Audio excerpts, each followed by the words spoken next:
bonsoir et bienvenue à cet épisode des Monstres dans le placard invite. Et bonsoir Simon. On Hello, Sabrina. Hello. est en compagnie d'un invité qui, ma foi, qu'on ne peut que qualifier de bestiaux, puisque c'est un qualifié de bestiaux lui-même. Sacha Fenrir est avec nous. Bonsoir à tous. Bonsoir. Alors Sacha, juste pour faire un peu le portrait du personnage que tu es, tu me corrigeras si je me trompe. Alors, tu es artisan du cuir. Yes, Entre autres des armures pour des films. Et tu es également chanteur de métal dans un groupe de métal appelé Ulfednar. exactement. Peut-être un peu de mythologie viking notamment. Oui, un petit peu de rien du tout. Pas de rien du tout. Tu as quand même le surnom de Fenrir, donc c'est tout indiqué pour nous de parler du loup avec toi. Yes. Pourquoi avoir choisi Fenrir comme nom? Ben, en fond, ça, ça a tout fait partie du développement du band dans les débuts. On savait qu'on voulait être un band théâtral, c'est-à-dire avoir un concept sur scène, du stage, des costumes, etc. Fait qu'on a choisi évidemment aussi d'adopter un nom différent quand on est dans le contexte du band, principalement dans le contexte des shows. Comme beaucoup de grands bands de métal l'ont fait avant nous autres, on est quand même beaucoup influencé, entre autres, par le band Behemoth, qui, eux, justement, ont tous des noms en lien avec, genre, la mythologie hébraïque, le cosmos, ces affaires de même, là. Mm-hmm.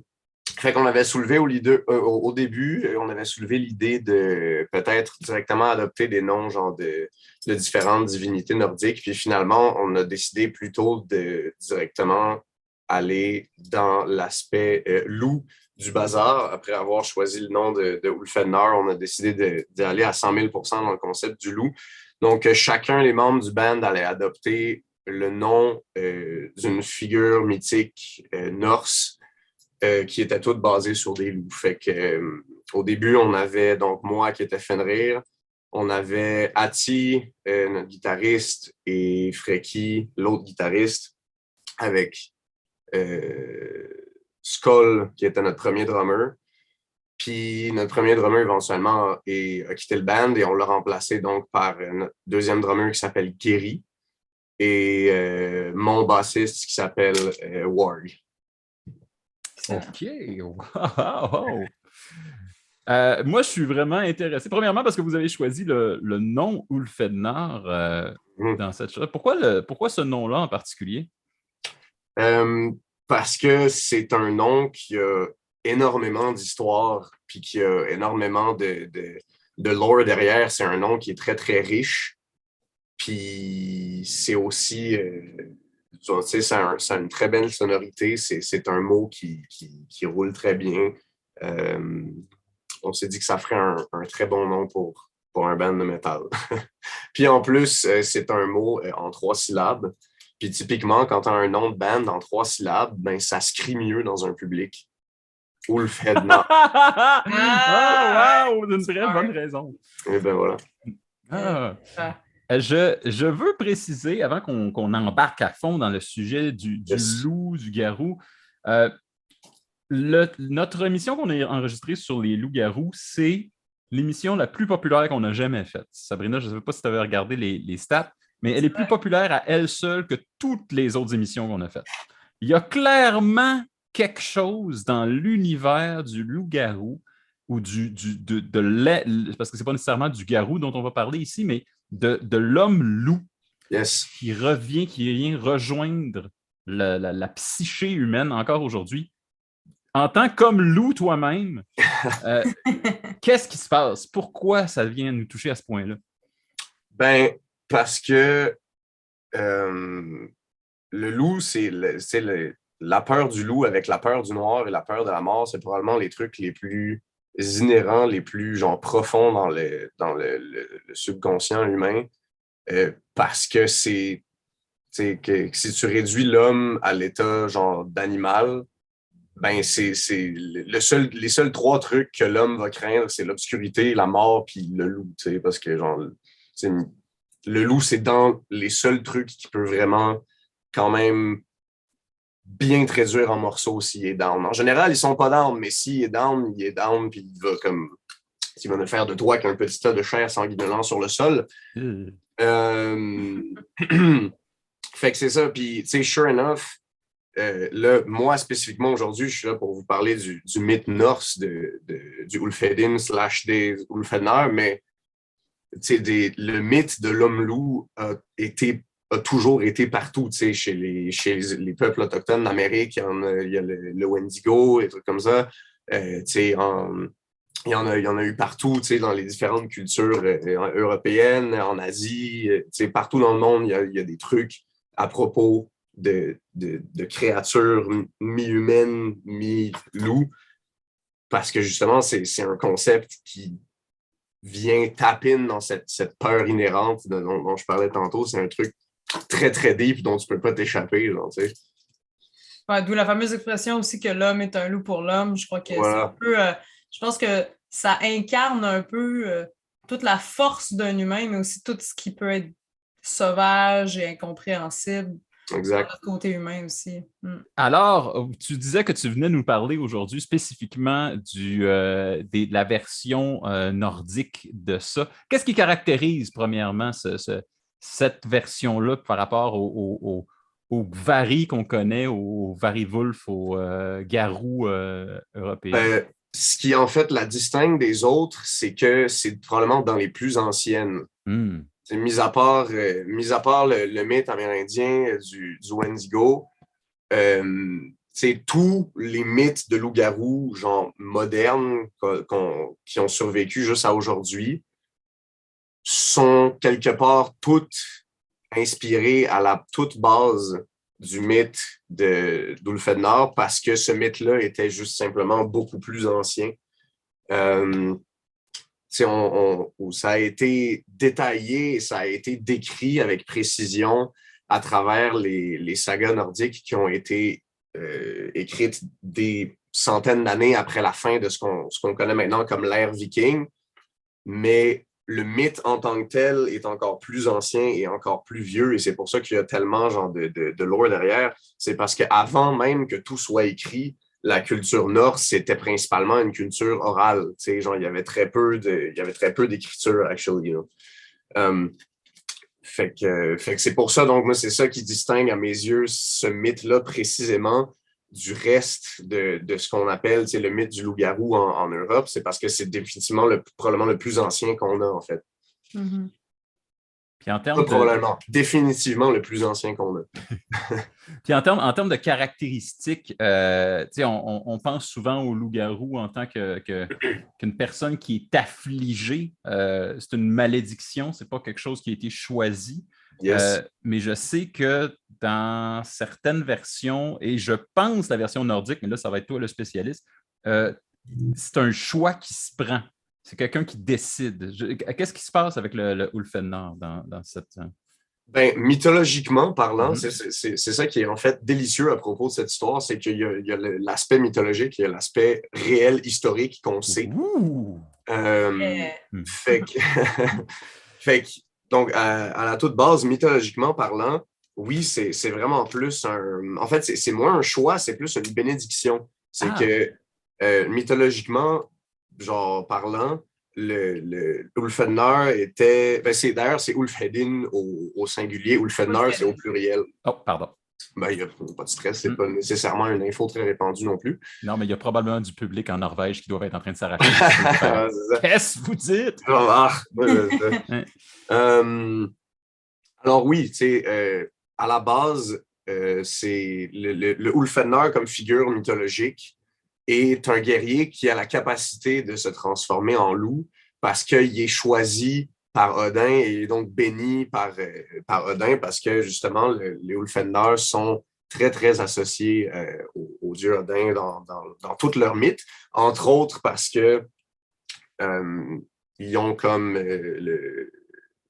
les Ulfhednar ont comme un peu ce qu'on appellerait un saint patron, genre chez les chrétiens, mais simplement le dieu, la divinité qui patronnait les Ulfhednar était Odin complètement en haut.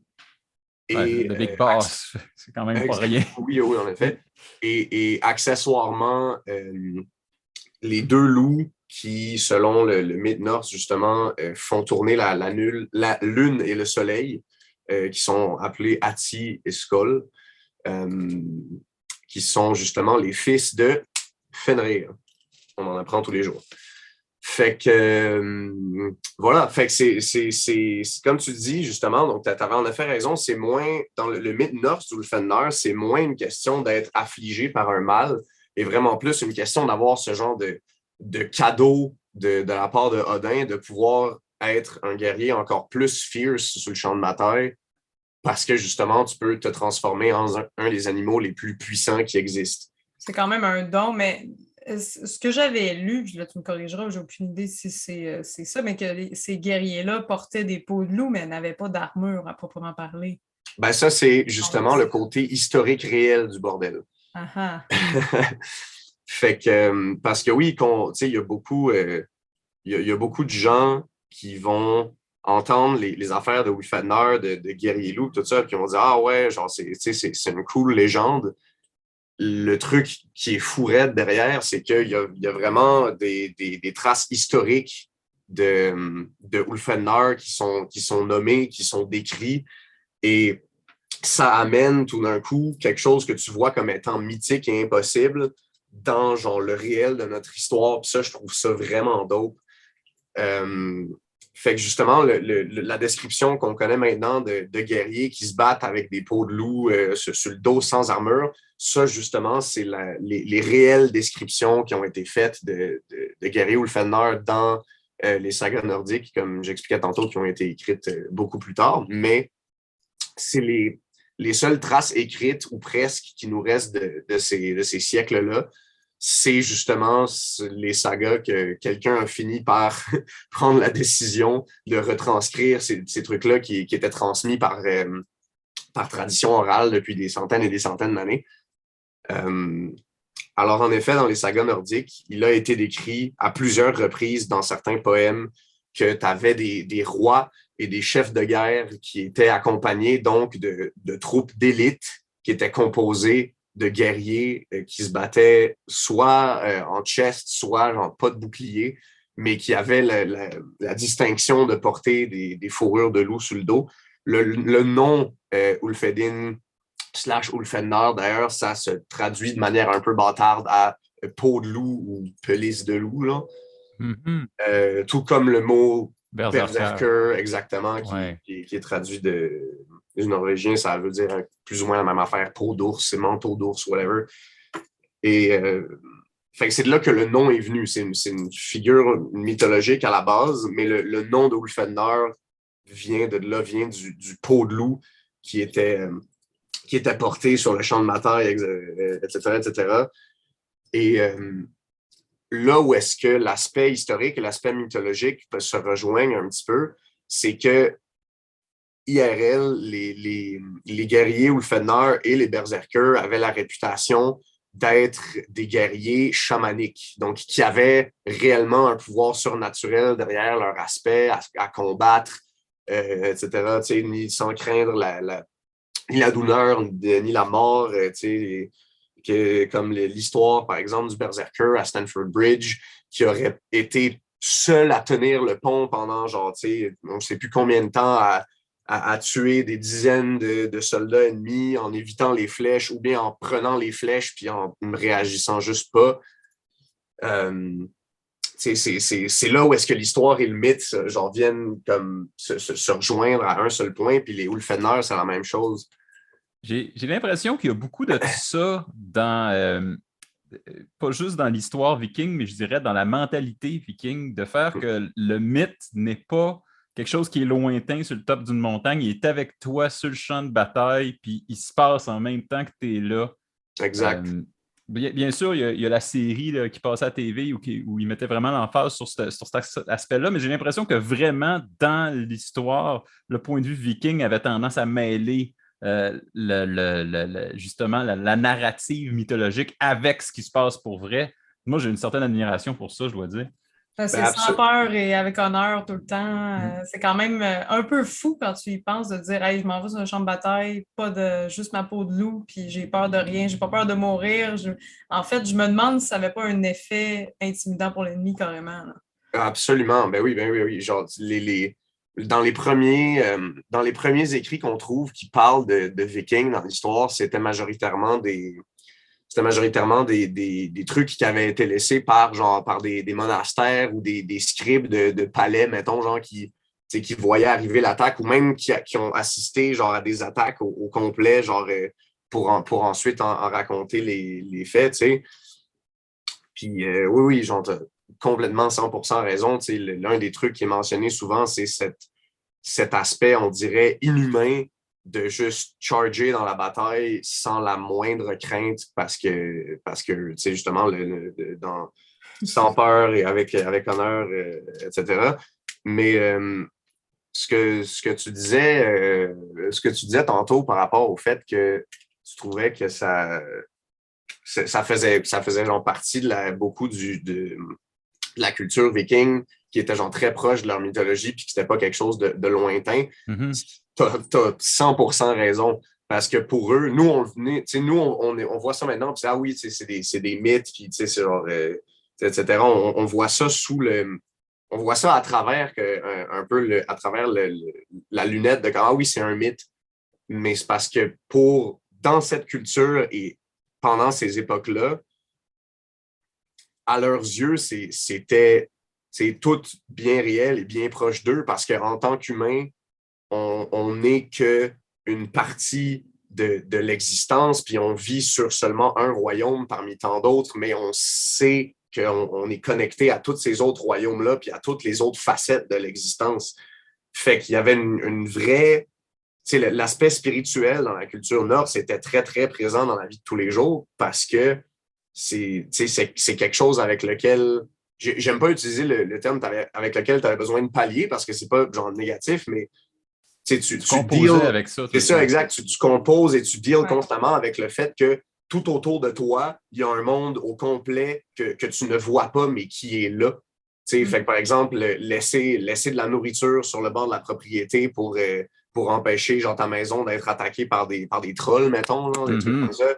C'est plein de trucs genre anodins de même, mais qui étaient bien réels pour eux. Genre, c'est fou pareil. Sûrement en contexte d'époque aussi, la vie était beaucoup plus difficile, les conditions beaucoup plus favorables à mourir jeune. Donc, j'imagine que tout ça mis ensemble aussi. Oui, exact. Pour revenir sur l'idée de l'homme-loup, je suppose qu'avant de settler sur l'image viking, l'image nordique, vous avez quand même pu explorer l'aspect du loup dans les cultures dans le monde, parce que tu as raison, toutes les cultures dans le monde ont une importance mythologique pour le loup. Ou un équivalent. Ou un équivalent du loup, ouais. Une hyène, un coyote, quelque chose comme ça. Chacal, tu sais, whatever, en effet. Chacal, oui. Ben, en tant qu'Ulfener, la bénédiction et le bienfait qui est vraiment spécifique au Ulfener étant un avatar humanoïde du loup, de l'esprit du loup même plus spécifiquement, ça te confère genre l'agilité, la puissance et le sharpness d'esprit du prédateur le plus parfait que la nature a jamais créé. Et contrairement aux berserkers qui, eux, sont souvent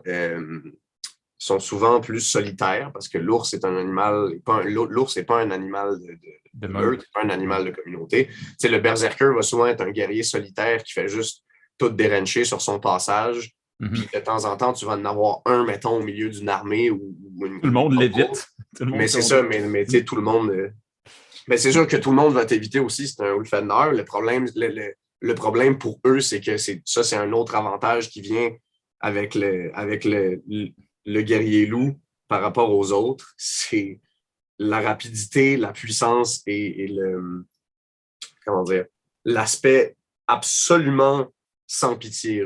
Okay. L'ours va te casser la gueule jusqu'à ce que, genre, tu ne bouges plus. Une fois que tu ne bouges plus, tu n'es plus une menace, fait qu'il passe à autre chose. Ouais. Le loup va te mettre à terre, t'achever et ensuite procéder à te stripper en morceaux. Mm-hmm. Et le dernier, oui, et le dernier aspect, et le main aspect qui faisait en sorte que le guerrier loup est encore plus deadly que les autres, c'est justement cet aspect de meute.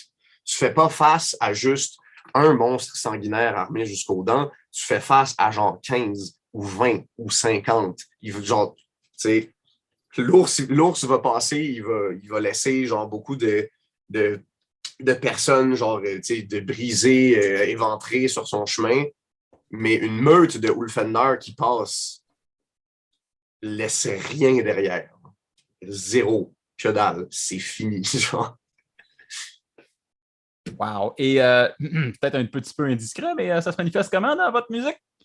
Mon Dieu, dans notre musique, ça se manifeste du fait que, à nos yeux, quand on joue, quand on est sur un stage, quand on record ou quand on fait notre musique d'une manière ou d'une autre, pour nous, c'est équivalent à partir en guerre. On part en guerre avec nos instruments à la main, avec notre passion, puis avec notre énergie. Et si on sort d'un venue, d'un show, whatever, puis que tout le monde vient nous voir pour dire à quel point c'était incroyable et que wow, mon Dieu, genre, c'était donc bien cool, etc. Ben, à nos yeux, pour nous, ça veut dire qu'on est parti en guerre avec succès puis qu'on a réellement tout détruit sur notre passage. Par ailleurs, on peut le voir parmi les stories de votre band et vous faites ça toujours avec beaucoup d'humour aussi, vous me faites bien rire. Et si je ne m'abuse, vous faiaites aussi des fins de semaine de survie pour le fun, pas juste la reconstitution, là, juste moi, je vous ai vu faire des affaires l'hiver là, pour le fun, vous partiez faire du camp hivernal avec de la nourriture sur le feu, puis advienne que pourra. Est-ce que c'est un peu pour vous plonger dans l'esprit d'antan indirectement? 100%. Mais en fait, plus spécifiquement dans l'esprit de la guerre, justement. Ouais. Et ça, c'est quelque chose que j'ai développé vraiment plus spécifiquement avec mon bassiste, Warg, que je salue d'ailleurs, mon petit pote, je t'aime. Puis, parce que ça nous rejoint de manière très, très, très genre, sérieuse et très profonde, cette histoire de se mettre dans le mindset de la guerre. Parce que, puis ça, c'est une philosophie qu'on a vraiment spécifiquement tous les deux ensemble, mais c'est qu'en prenant justement la vie, le quotidien, tous les jours, comme si on partait en guerre, ça, comment dire, ça nous drive de genre plus que n'importe quoi d'autre. Hein, ça nous drive à travers la vie de manière quand même assez déconcertante. Genre, ça fait que quelques années genre, qu'on a adopté cette mentalité, cette philosophie de vie-là. Et genre, tu sais, 2-3 ans plus tard, genre, on se regarde puis on fait comme shit, genre, on est allé loin là-dedans puis comme on n'a pas fini, genre, puis c'est ouais, c'est une question de se pousser à nos extrêmes, justement. Tu sais, tu parlais de l'aventure qu'on a eue de faire du camp en hiver à moins 25 premier soir, moins 35 deuxième soir.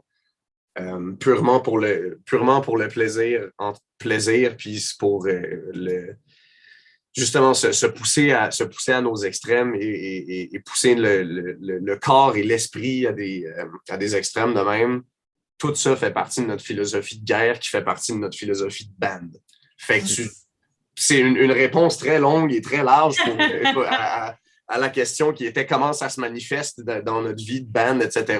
Mais je suis vraiment content de cette réponse. Il y a vraiment un way of life derrière qui, moi, je trouve fabuleux parce que vous le présentez toujours avec de l'humour. Je pense que vous ne vous prenez pas trop au sérieux, mais vous prenez la démarche au sérieux. Puis c'est exactement. Ouais, c'est le meilleur résumé que j'ai jamais entendu. J'ai fait mes recherches et mais je pense que c'est bien, puis ça donne envie aux gens d'être très intenses. Je suis convaincue le public dans vos shows doivent le rendre entendre au centuple. Ah, vraiment, c'est incroyable. Ouais. Puis aussi dans votre genre, au niveau des genres musicaux, parce que je pense que là, c'est sûr que peut-être qu'il y a des gens il y a sûrement des fans qui nous écoutent, mais probablement des gens qui sont curieux. Moi, ce que j'ai trouvé bien de vos chansons, c'est que vous allez beaucoup dans des aspects très différents du métal. De ce que j'ai compris, vous n'étiez pas tout à fait d'accord sur de quelle direction prendre. Vous avez dit, OK, on va y aller all-in. Puis vous couvrez beaucoup de choses, beaucoup un éventail très large sur l'univers du métal, ce qui fait que votre musique peut être appréciée autant par les tripeux de folk metal que par les tripeux de black, de scream metal et tout ça. Mm-hmm. Puis, ouais. Ben, en fait, funny enough, ça n'a jamais réellement été une question de ne pas être d'accord. Okay. En fait, c'est qu'on s'est rendu compte assez vite que, on a crissé 5 dudes dans un band qui avait des influences musicales très différentes. Mais on fait tous partie de la création des tunes. Genre, sur notre premier album, il y a une couple de chansons, par exemple, que j'avais écrit des paroles, puis j'avais déjà en tête une mélodie. Donc, j'ai donné cette mélodie-là, genre, à mes gars de band qui ont fait ensuite, après ça, genre, tu sais, deux riffs de git, une bassline, puis une drum track. Il y a même une des tunes sur l'album que c'est moi qui avais composé le drum, parce qu'à cette époque-là, notre premier drummer qui, justement, est parti plus tard parce qu'il n'arrivait pas à suivre. Fait que, donc, il y a une des tunes que j'avais composé la mélodie puis le drum, puis après ça, c'est mes gars qui ont fait le reste. Il y a une couple des tunes sur l'album, exemple, que c'est mon bassman puis mon guitariste qui, eux, sont beaucoup plus des gars de black, qui ont fait genre la composition ensemble sur le morceau. D'ailleurs, c'est assez facile de déterminer quel morceau, si tu connais bien l'album, c'est Berserker, justement, qui est un morceau beaucoup plus black que le reste. Fait que, puis maintenant, depuis, c'est mon guitariste Frecky qui fait aussi beaucoup de la composition parce que lui, c'est celui qui a le plus de background formel en musique. Il enseigne la musique, puis genre, c'est un gars qui écrit beaucoup de la musique. Fait qu'il va souvent arriver avec des trucs de tunes, genre pré-produits, etc. Ouais. Mais ouais, genre, tu sais, 5 influences très différentes musicales dans un projet, justement, c'est ce qui a résulté en... C'est peut-être mal exprimé dans non, mais c'est... D'accord, mais je pense que vous avez uni un peu vos forces et vos différences pour faire une espèce de produit de meute ultime. Exact. Donc... Ben, c'est vraiment ça, en fait, qui, je trouve, nous donne un avantage dans ce qu'on fait. C'est que de nos jours, c'est très dur quand t'es musicien de sortir de quoi puis d'être genre vraiment actually original, tu sais. Il y a beaucoup de bands out there, tu sais, qui ont énormément de succès, genre, tu sais, puis c'est pas des projets qui sont vieux nécessairement, mais c'est difficile dans la musique aujourd'hui de réinventer l'eau chaude, pour ainsi dire. Tu sais, c'est dur de sortir de quoi, puis le monde ne va pas faire comme ça, mettons, c'est genre...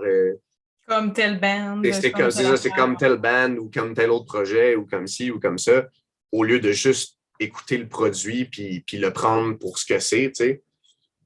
Fait que je dirais que si on a un avantage dans ce qu'on fait, c'est justement le fait qu'on met tellement de styles différents dans notre musique pour créer quelque chose de nouveau que ben ça sort du lot comparément à du monde qui font juste 100% du black metal ou 100% du death metal ou 100% du, tu sais, peu importe. C'est ça. Ça nous confère, je pense personnellement, un petit edge supplémentaire dans la scène métal moderne qui, justement, est de plus en plus critique aussi. Effectivement. Parlant de edge et de ce que la philosophie du loup entraîne, Sabrina me disait juste avant l'entrevue que tu ne fais pas que de la musique dans la vie, tu designs, tu travailles le cuir et je vois que ce que je suppose qui sont de tes créations à l'arrière, je suppose. À moins que tu me dises, non, ça c'est ma soupe d'hiver, mais... Oui, ben en fait, genre là, on va pas le voir beaucoup, mais ouais, il y a un de mes costumes, justement, juste là. Ouais. Il s'est fait une armure de The Witcher assez impressionnante, merci. Ouais, ça, c'est mon armure du Witcher, du loup, justement. C'est ça. Mais oui, mon métier dans la vie, c'est l'artisanat de cuir. Le terme spécifique, c'est de la maroquinerie, mais c'est parce que quand je dis de la maroquinerie, le monde s'attend à genre des sacs à main puis des portefeuilles. Puis moi, je fais des armures, des vêtements, puis genre des gros crises de costumes. Fait que... Ouais. Pas tout à fait un sac à main. C'est ça, c'est pas exactement. Genre, oui, c'est de la maroquinerie, mais c'est genre de la maroquinerie poussée un petit peu plus loin que ce à quoi tu t'attendrais. Ouais, un peu plus d'épices. Ouais, voilà, un petit peu plus d'épices. Mais ultimement, mon ambition dans la vie, ce serait d'être designer de costumes, mais mon métier, c'est artisan de cuir. Ma passion dans la vie, c'est de designer des costumes. Et j'ai travaillé à date une fois sur une production de film, comme tu l'as mentionné tantôt, mais en 2020, j'ai fait un premier contrat de costume sur une production de film. Je suis convaincue que ce ne sera pas le dernier parce que tu es très talentueux. Ben, merci beaucoup. Puis je travaille là-dessus, justement. Je suis en train d'établir un petit réseau de contacts, etc. Essayer d'aller me plugger un petit peu plus dans le milieu cinématographique. Des gens de reconstitution qui nous écoutent ou des gens de GN, c'est pas mal. Donc, Fenrir Workshop, c'est ça? Oui, exactement. Atelier de Fenrir / Fenrir's Workshop, c'est ma page. Il faut magasiner là-dessus et faire des commandes spéciales. Bon. Mais pour en revenir au loup, très cher, est-ce que j'aimerais que tu nous dises une chose que tu aimerais avec les légendes. Est-ce une chose que tu aimerais que le public oublie du loup-garou ou du loup et une chose que tu aimerais que les gens se souviennent? Garde, qui se rappelle. Oui, écoute, c'est une excellente question. Puis on l'a déjà mentionné plus tôt, mais je trouve que c'est dans le contexte de cette question, c'est assez pertinent. C'est que justement, on voit le mythe du loup-garou depuis genre quelques centaines d'années, vraiment comme étant, tu disais tantôt, une affliction, une malédiction, quelque chose que tu subis. Puis les personnages de loup-garou sont tout le temps justement des personnages vraiment tragiques, vraiment genre, torturés par leur situation, et par leur malédiction, puis qui ont du mal à vivre avec, puis qui sont constamment dans cette espèce de désespoir, genre là, mais tu sais, tout ça part d'un mythe qui est avant tout basé sur la connexion entre l'homme et la nature et le fait de ne faire qu'un avec la nature à travers cet esprit animal-là. Et c'est pour ça, en fait, que c'est vu autant comme une bénédiction et non pas comme une malédiction dans ce contexte-là. C'est justement parce que c'est quelque chose d'ancien, de puissant, et en tant qu'être humain qui, on va se le dire, somme des choses insignifiantes, fragiles et ma foi, cruelles et désagréables, d'être capable de, sauf exception, hein, bien entendu, le fait donc en tant qu'être humain d'être capable de ne faire qu'un avec ces puissances-là, avec ces forces-là qui nous viennent de la terre, des dieux, etc. C'était un des trucs les plus merveilleux que tu pouvais avoir justement d'être ce genre de personne-là parce que tu étais choisi par les dieux, tu étais choisi par les esprits, tu étais choisi par les ancêtres. Ça faisait de toi une personne exceptionnelle, une personne spéciale, une personne importante. Tu sais, quand je disais tantôt que les rois, il y avait des gardes personnels composés d'Ulfhednar, c'est même pas des blagues. Genre, historiquement, le roi Harald Ier de Norvège, le premier gars qui a été foutu de réunir la Norvège au complet en un seul royaume, était réputé d'avoir autour de lui juste un immense crew de Ulfhednar qui était sa garde personnelle, qui était ses shock troops, puis qui était du monde extrêmement important, genre. Fait que je trouve ça justement dommage que maintenant, ce qu'on retient du loup-garou, c'est principalement genre cette espèce de condition tragique et triste et désagréable et affligeante, etc. Heureusement, il y a eu récemment, il y a genre un essor, un retour de la culture viking dans la pop culture, un petit peu, beaucoup, même beaucoup, beaucoup. Fait que, tu sais, c'est quelque chose de très cool, justement, parce que ce serait l'occasion de remettre à jour le grand public par rapport à cette culture et à tous ces mythes-là qui sont extrêmement riches. C'est fascinant ce que tu nous communiques aujourd'hui. Qu'est-ce qui s'en vient pour toi, Sacha, et aussi pour Ulfhednar? Qu'est-ce qui s'en vient dans l'avenir? On sort notre vidéoclip et single intitulé Obliteration. Je vais aller légèrement en primeur ici en disant qu'on a aussi beaucoup de musique en cours de préparation et de pré-prod. Fait qu'on va pouvoir travailler là-dessus aussi à partir mettons, fin de l'été, automne, hiver, on va être beaucoup là-dedans. On a des shows qui s'en viennent également. On va faire une couple de shows en juillet, donc après la sortie de ceci. On a un gros show à Montréal le 25 septembre pour le lancement d'album de Vrilnia. Ça va être quand même gros venue. On est bien content de faire ça. Tu peux pas dire c'est où tout de suite? C'est au Théâtre Plaza. Oh yeah! Yeah, fait que vous pouvez le mettre à votre calendrier si ça vous tente. On serait très heureux de vous y retrouver. Alors, beaucoup de shows, beaucoup de production de musique, c'est ce qui nous attend avec le band, avec la sortie du single qui s'en vient. Et pour ce qui est de la maroquinerie? Pour ce qui est de la maroquinerie, ben écoute, ça n'arrête pas, tout simplement. I guess que ce qui va se distinguer de ma vie de tous les jours et des projets de tous les jours, je vais participer à un projet de cosplay / reconstitution de costumes historiques bientôt qui va probablement paraître en automne, que je suis vraiment content de ça. C'est une collaboration avec une autre artiste que je nommerai pas tout de suite, mais qui est vraiment une artiste de malade. Donc, on a juste à te suivre sur les réseaux sociaux, donc Facebook et Instagram. Yes! Fenrir Workshop, Atelier Fenrir, yes. Exactement. Mais je suis vraiment content d'avoir pu vous parler de toute cette belle mythologie aujourd'hui. Sérieusement, je suis content de la proposition. Merci beaucoup. Ben, ça fait plaisir. Il n'y a rien de mieux qu'un homme loup pour parler de... Donc, faire taire les clichés et nous parler. Et en plus, encourager un band local, donc des petits gars de Sainte-Thérèse. La rive nord. Mais justement, on vient du nord, on est là. Oui, c'est ça. Le nord, c'est ça. Nord. Le nord que tu as dans le cœur, c'est ça qui est le plus important. Exactement. On est bien heureux dans nos montagnes. Génial. Merci beaucoup, Sacha. Ben, merci à vous, puis à la prochaine. Yes, à la prochaine. Merci beaucoup. Merci, Sabrina. À la prochaine.